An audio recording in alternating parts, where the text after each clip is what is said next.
Hey everyone, welcome back.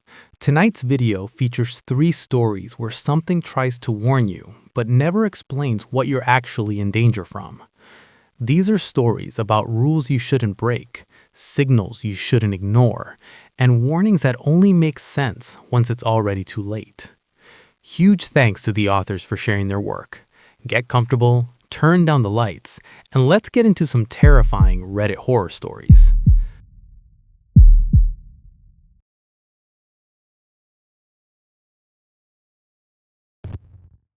I like to think that I take my personal safety very seriously. I don't stand too close to the road while waiting for the walk signal. I have my location shared with my sister and mom.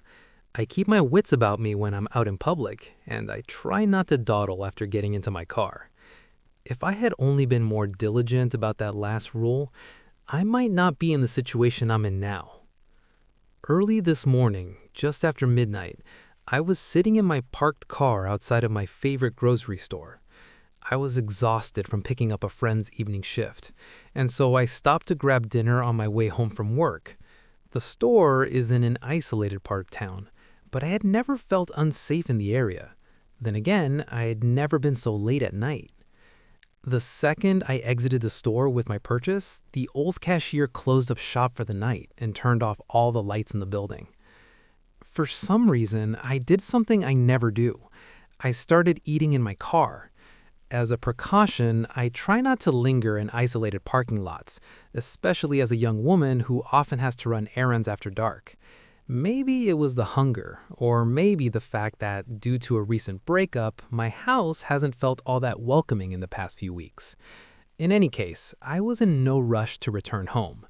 I pulled up an episode of The Terror on my phone and settled in to eat. I enjoyed a few minutes of blissful peace and quiet before a shout pierced through the night. I looked up from my phone and was surprised to find a woman standing in front of my car, waving her arms at me. My car was parked right in front of the store, facing towards the building, and there was only a thin sidewalk separating my vehicle from the store's exterior. I hadn't seen her coming at all. It was like she had emerged from the brick wall before me. She rounded my car, coming to a stop beside the driver's side window.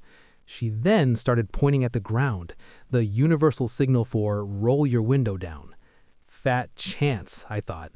Though she looked sane and kempt, I had no clue what her intentions were. In fact, I felt pretty vindicated in always locking my car doors immediately after entering. The woman, perhaps seeing I was making no move to exit my vehicle, then told me something no one wants to hear. "Hey," she shouted, "there's someone in your back seat." My mouth went dry. Time seemed to slow as 1,000 horror movie scenes raced through my head. I could almost feel the piano wire digging into my neck, the barrel pressing into my temple. I undid my seatbelt and prepared to launch myself out of the car. Now that the intruder knew I was aware of their presence, would I even have enough time to run? With one hand on the door handle, I stole a glance into the rearview mirror and saw no one. My car is a compact hatchback, meaning there is very little room for a person to hide in my cabin. Even in my exhausted state, I would have noticed someone upon looking into the mirror. My terror fading to confusion, I turned around in my seat, surveying the cabin with my own eyes, and confirmed that there was no one in my back seat. Click. When I turned back around, the woman had taken another step closer to my car. Her body was barely a foot from my door, and her fingers were wrapped around the handle. There were a few more deep clicks as she tried, unsuccessfully, to open the locked door. I raised my gaze, and she gave me an odd smile, as though she and I were sharing a private joke.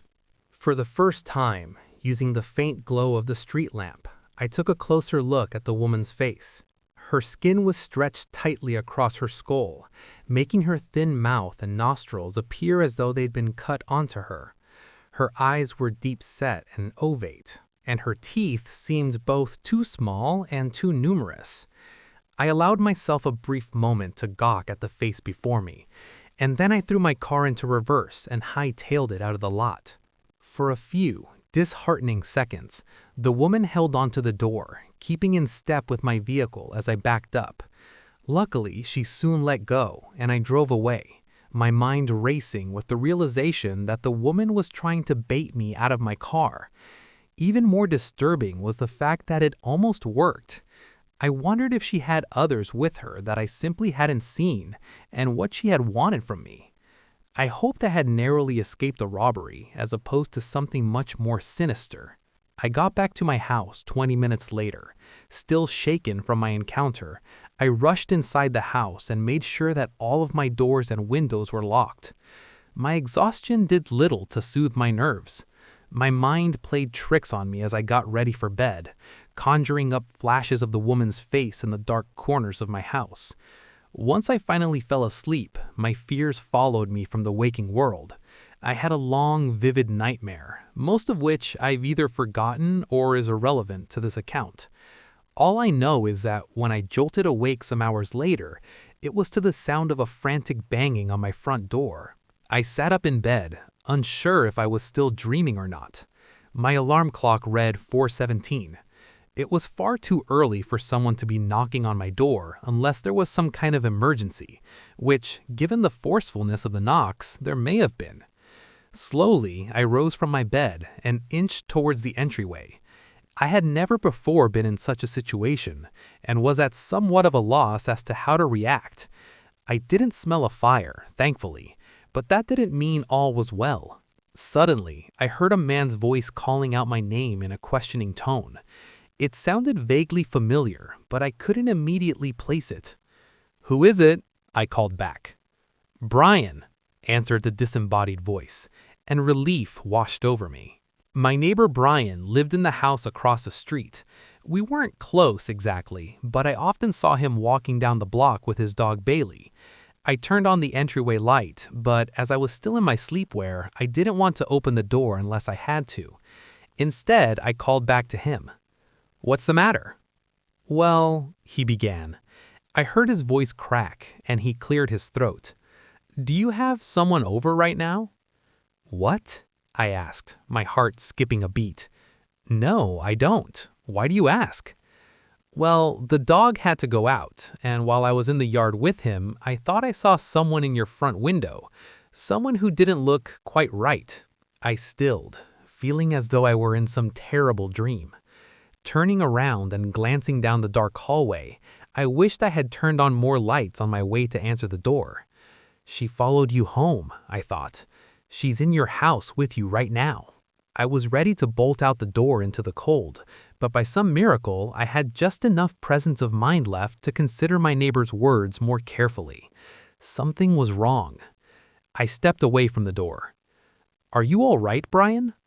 He cleared his throat again, and when he next spoke, his voice sounded slightly different from before, as though he were testing out a new timbre.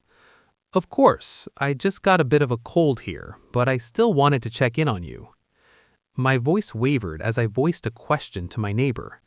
"But your dog, isn't it a girl?" Brian didn't respond. My mind reeled in the torturous silence, trying to discern whether the threat was outside the door or inside the house with me. After a full minute of complete stillness, the handle to my front door began to move. It rotated downwards as far as it could before the lock stopped it, then shook as the person on the other side of my door pulled on the handle. This happened several more times as the person tested my lock, and then there was a powerful bang, as though someone had rammed into my door with all their might. After that, there was silence again. I stood frozen in place for another minute.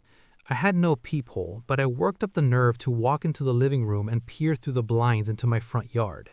In the distance, walking down the street away from my house, was a figure. Although I couldn't see the face, something deep within me knew it was the same person who had tried to open my car door. I watched her walk away into the quiet night until she disappeared from my view. Needless to say, I didn't get much sleep for the rest of the night. I split my time between roaming the perimeter of my house, looking for anything suspicious, and sitting in my kitchen running the events of the night over in my mind. The most likely explanation was that I'd been dreaming. After all, I'd nearly been baited into opening my door to a potential criminal just hours before, so it made sense that I'd have a nightmare about a similar situation. Then again, I had never in my entire life had a dream so vivid. Maybe, somehow, the woman really did follow me home. She easily could have stuck a tracker on my car, but how in the world did she know Brian's name, and how had she impersonated him so well? The sun is setting now. I haven't left the house all day. I've been too haunted by the idea of someone, or multiple someones, trying to draw me out into the open. No matter how many times I check the house, I still feel as though I catch glimpses of the woman in my periphery, of her beady eyes and uncanny smile. I suppose I should try to get some sleep now, impossible as that seems at this point. I just needed to jot this down before I went to bed in case A, anything happens to me, and B, you ever think about blindly trusting the warnings of a stranger.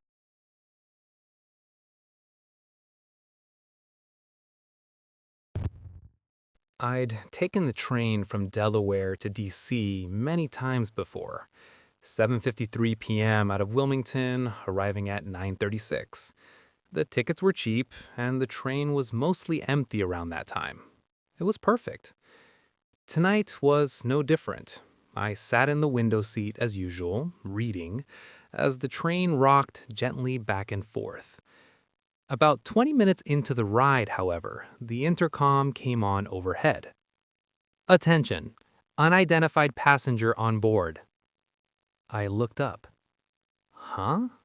Unidentified passenger?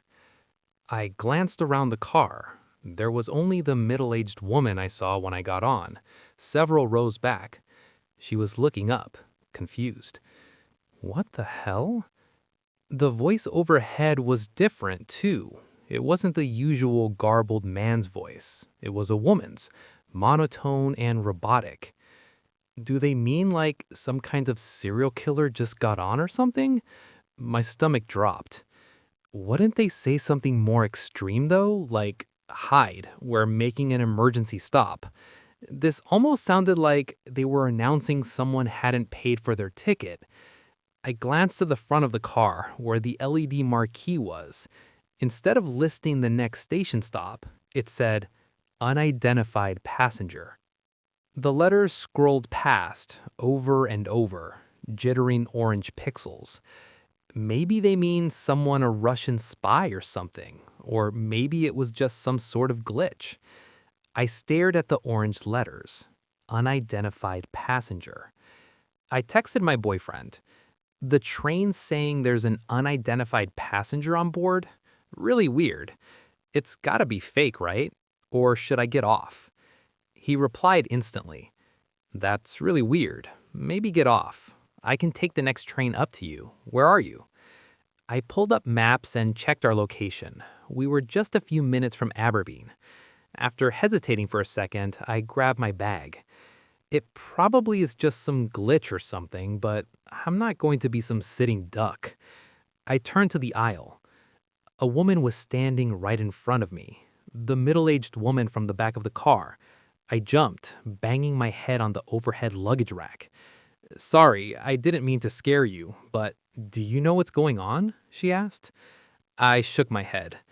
This has got to be a joke or something, right? What do they mean, unidentified passenger? I don't know. I'm getting off just in case. I slipped past her into the aisle and started for the vestibule between the cars. "Good idea," she said. She hurried back to her seat and started grabbing her things. I pressed a button for the door and stepped into the vestibule. The metal floor shook underneath me.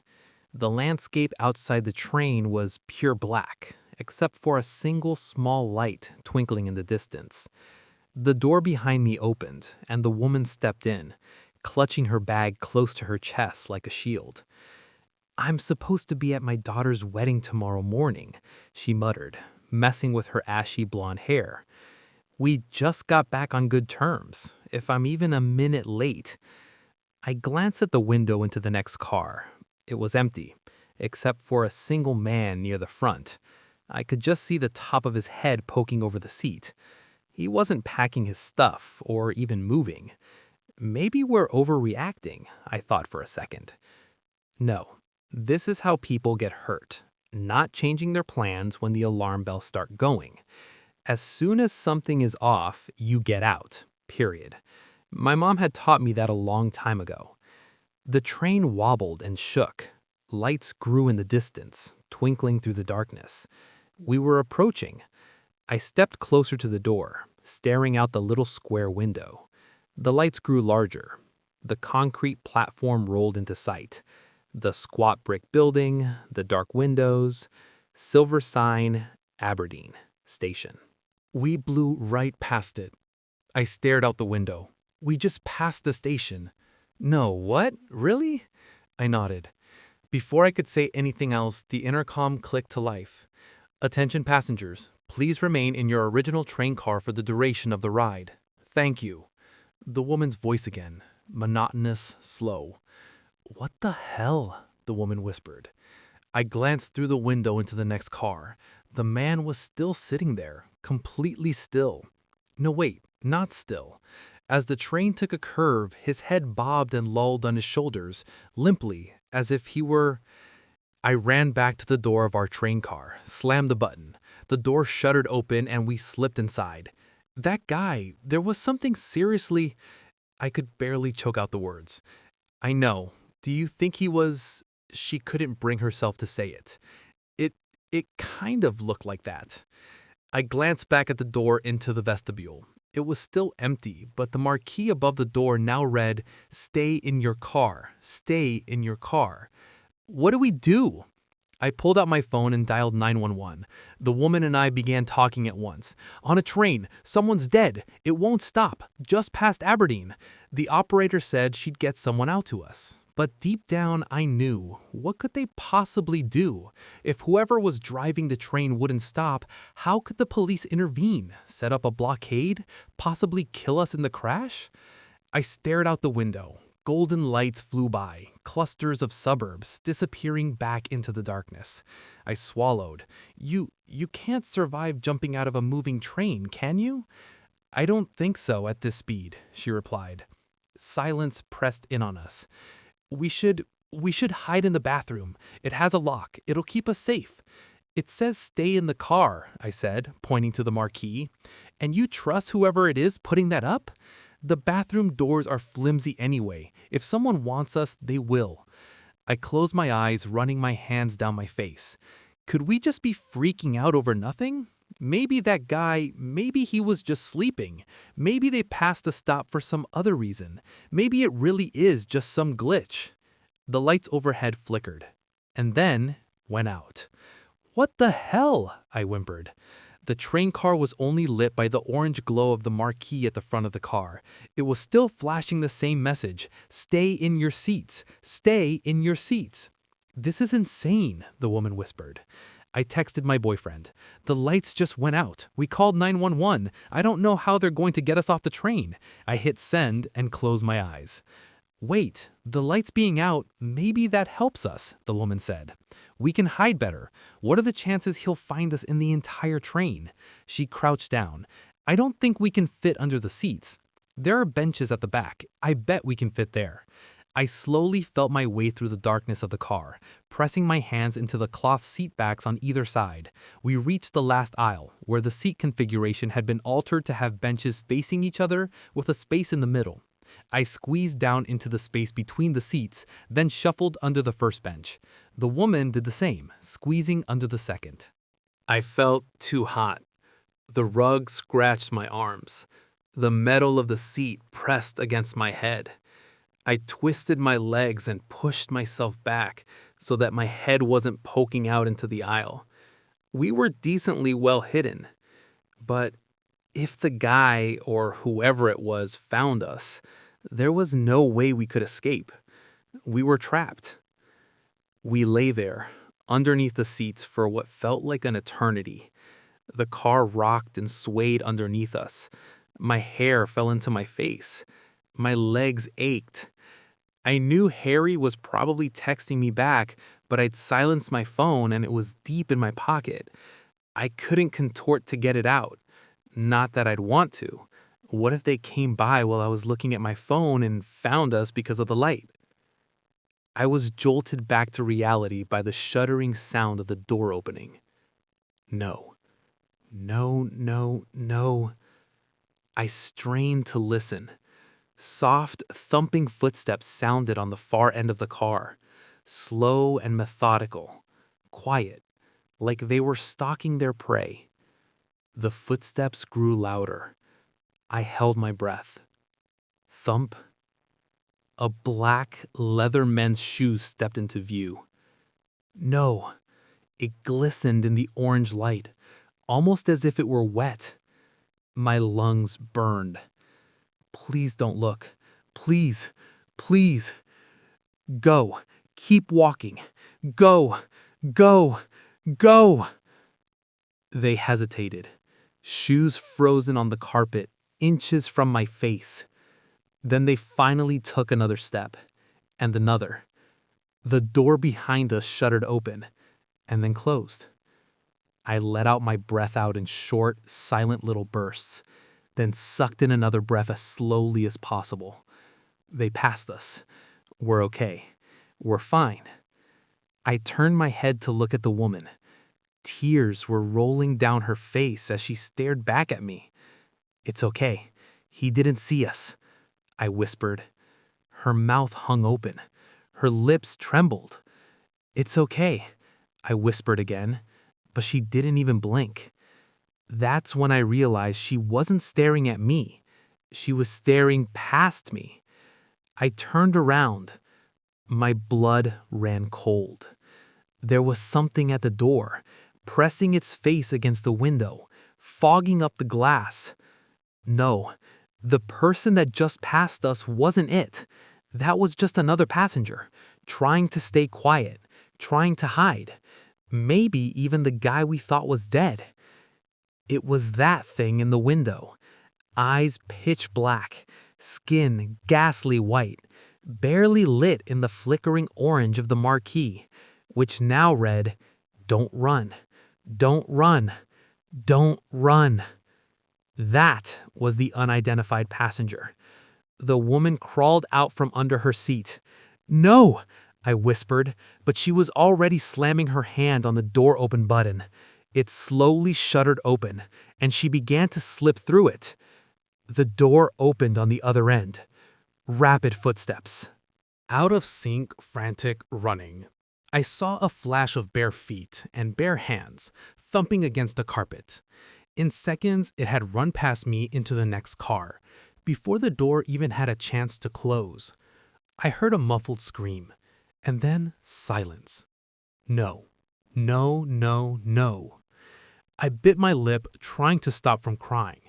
I knew she was dead. There was no way she could have gotten away. I closed my eyes tight, trying to push it all down. Stay quiet. It went past. You just have to make it until... The door opened. White, bare hands on the carpet, slick with something dark, followed by bare feet. Oh God, she's on all fours. She jerkily moved forward in a spider crawl until she was at my seat. She knows I'm here. No, no, no. I held my breath as its pale ankles buckled underneath the hem of its white skirt, as it began to crouch. Long dark hair came into view, skimming down to the floor. More and more hair as it tilted its head down to look at me. It stopped just short of showing its face. I could see its hairline, its forehead, as it hung its head upside down, inches from my face. It stopped there, frozen, waiting. I could see its entire body shift as it breathed. I could hear the high-pitched rasp of its breath.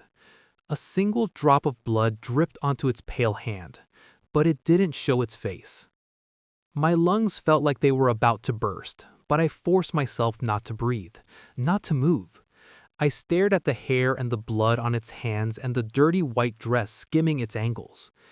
With a creaking sound, it got up. The door slid open and it disappeared. I took in desperate gasps of air. My lungs burned. Hot tears rolled down my face. I couldn't feel my legs or my feet. You can't leave. Don't run. Don't run. Don't run. That's what the marquee had said. I would stay here forever, in the darkness, even if every nerve of my body felt like it was on fire. I don't know how long I was there, crouched under the seat, trying to breathe as quietly as possible, pins and needles crawling up my legs, my head pounding, my arms numb. But then the train slowed, the lights flickered back on, and the intercom crackled to life. A man's voice, as usual. Now approaching Union Station. I didn't crawl out from under the seat until the train jerked to a stop.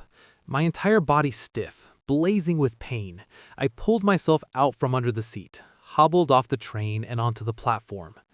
I felt like I couldn't even walk. The bright lights dazed me. Footsteps clicked, voices murmured, suitcases rolled across the concrete. A speaker somewhere overhead announced a leaving train.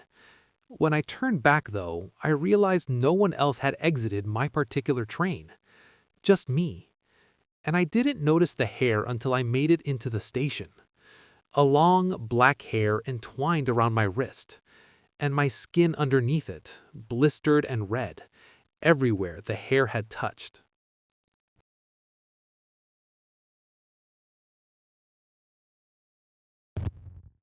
"3 weeks ago, I accepted a contract job that sounded too good to be true. $4,000 a week to monitor a private research facility's security feeds on a remote island. The gig came through a defense subcontractor I freelance for. Short-term, solo placement, everything provided. Food, shelter, satellite comms, and complete autonomy. No tourists, no locals, just me and the monitors. I figured it'd be peaceful. They flew me in by helicopter. No pilot chit-chat, just a 45-minute ride over gray water and endless clouds. When we landed, the facility looked like something from a Cold War movie. Squat concrete buildings, wind-bent trees, and antennas pointed at the sky like dead fingers. The handoff was quick. A clipboard, a list of passwords, a man in a black coat I never saw again. They told me my only job was to watch the cameras. There are 78 feeds in total. Hallways, labs, exterior fences, server rooms. Most are empty, always have been. The only regular activity is the wind shaking branches outside or the slow rotation of fans in the ceiling. I asked once what happened to the staff. The reply came through the satellite phone in a text-only message. "You are not authorized for that data." By day 3, I was talking to myself just to hear a voice. By day 5, I started sleeping next to the main console. I stopped checking the calendar on day 8. Then, last night, camera 12 went dark. It's one of the hallway feeds on sublevel 3. I didn't think much of it. The wiring's old and some of the cameras flicker in bad weather. But when I went to check the breaker box, there was no sublevel 3 listed. Just 2 floors, ground and sublevel 1. Still, camera 12 existed. It had always been there. I'd seen that hallway loop for days. An empty, sterile corridor. Until it wasn't. At 2:46 a.m., camera 12 came back online, but the hallway was different. The lights were dimmer, the walls had stains on them, smears of something dark like rust or dried blood, and down at the end of the hallway was a figure. Not moving, not walking, just standing, facing the camera.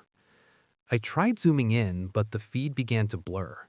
The figure didn't react. It just stood there, perfectly still, arms at its sides like it had been waiting for me to look. I called the emergency contact number. It rang and rang. Then the feed cut to static. Not just camera 12, but all 78 cameras. My console rebooted. When the system came back up, camera 12 was gone, like it had never been part of the grid. This morning, I tried to leave. The helipad is still there, but no radio signal is getting out. The satellite phone just flashes no link. The backup generator's working fine. Everything else is powered. But I'm alone. Worse, the supply crates in the back room, the ones marked for month 2 and month 3, were already open. Empty. I think they knew. I think this was the real job. Not to monitor anything, not to report anything, but to be here, to be alone. I started hearing humming through the walls, faint mechanical tones like a lullaby through static. They're not coming from the speakers or equipment. They're coming from beneath the floor. And sometimes when I sleep, I dream of a hallway I've never been in. Dim lights, cracked tile, a figure at the end of it. Not moving, just waiting. If you're reading this, if the connection somehow pushed this through, don't reply. Don't come. I think I'm already part of whatever this place is. I think the next person they send will be watching me. Thanks for watching. If you enjoyed the video, don't forget to like and subscribe. And let me know in the comments, when did you first realize something wasn't human? Stay safe.